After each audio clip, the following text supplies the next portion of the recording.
the disease itself works against somebody asking for help.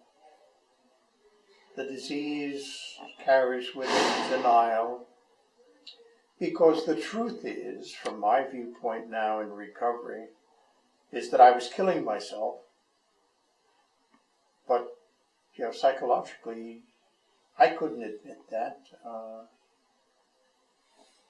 Obviously, if I knew I was killing myself and could say it, I would have to stop. And the disease will have me not stop. So it's not going to allow me to say, will you please help me? It did allow me, when my friends first spoke to me, to understand that they were coming from a viewpoint of love and of trying to help. And that's what was working when the intervention actually occurred, and I was able to say, yes, I do have a problem.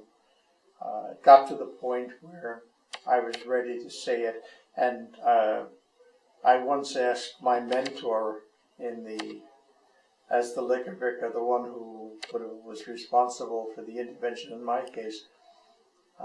He was not the one who did the intervention, another priest who worked with him did. I said, what did he say when he came back? He said, he was ready, is what he said. How do you get one ready? As soon as you realize that somebody else has a problem, you begin to try and get ready. I think people are much more inclined these days. I just hear what it was like, say, in 1956. Not that I wasn't alive, I was alive in 56. I was just graduating high school, just beginning my drinking career. That was the year that Guest House was founded, and I hear that back in those days, there was still a great deal of stigma, as even perhaps in 1956, less than 1935, when Bill Wilson and Bob Smith started AA. I think today there's much less stigma in the general population. People understand that addiction is an illness and that there are solutions. I think the climate has improved enormously for people to recognize that problem, to know that there are solutions.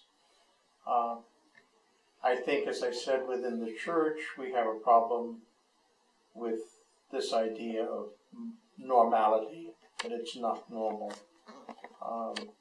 But I think the world, in general, is much more aware, and the climate has improved.